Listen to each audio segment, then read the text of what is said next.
Valentine's Day fast approaching, and while love might be in the air, so are scams. Here's tech expert Carmi Levy, who joins us with some of the most popular and some ways to protect yourself. Carmi, good morning. And the Canadian Anti-Fraud Agency says that romance scams cost Canadians, how about this, $55 million in the first 9 months of last year. We were talking about this yesterday.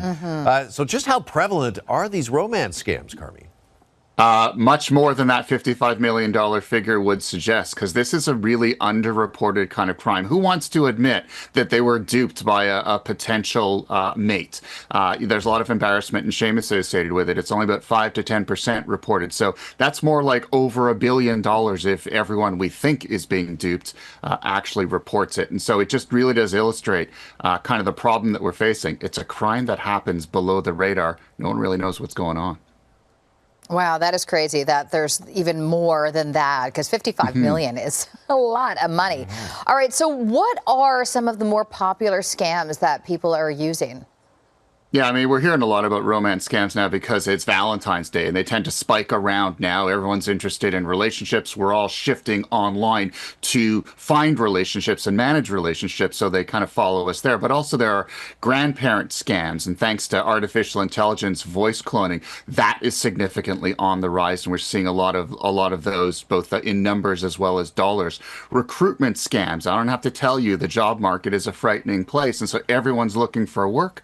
So of course, scammers zero in on that, pretend to be employers, even offer people jobs and then get them when they provide personal information or have to buy things to start at their new jobs. And then, of course, the old sort of classic SIM swapping or SIM jacking, where they use social engineering to find out more about you, call up your phone company, pretend to be you, and then get your phone number switched to them and then take over your accounts one by one. So there is certainly no lack of the types of attacks that we're seeing. We certainly have to keep our eyes open. Okay, then let's talk about protecting ourselves and our loved ones. What strategies could we put in place to make sure that we or somebody we know or love doesn't get scammed? I hate to say it, but you got to trust no one, even when you're looking for love. And so if you connect with someone, start to creep them a little bit. Do a reverse image search on their photo. In many cases, they're either AI generated or they grab them off of stock sites. Check the age of their social media accounts. Were they set up recently? That's usually a tell. They should be around for a while and established, but in many cases, they're not. Take their bio, the copy from their bio, and paste it into a Google search, because in many cases those are actually reused. They're available to criminals and they just copy and paste them, so you can use search to bear that out.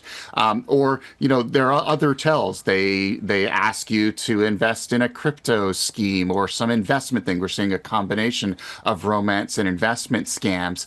Or they'll make excuses for not meeting in person. They're traveling, they work far away, they have an important meeting.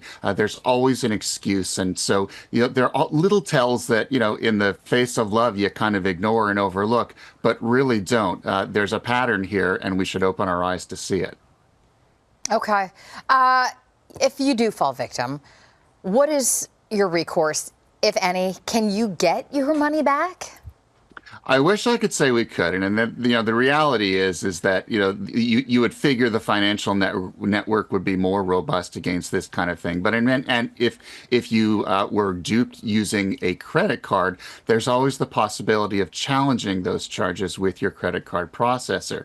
But increasingly, we're seeing those same processors pushing back, essentially saying, well, because you voluntarily provided the information or you voluntarily handed the money over, there's nothing that we can do. And of course, there have been calls for the financial industry to strengthen its networks, to put more protections in place, but those really haven't gone all that far. We don't have better laws to protect consumers, and unfortunately, if you do get duped, the answer in most cases from both banks and credit card processors is they just shrug their shoulders and say, sorry, you did this to yourself. All right, Carmi Levy, our tech expert for us here this morning. Carmi, really appreciate this as always. Good to see you. Thanks for this. Thanks so much, guys.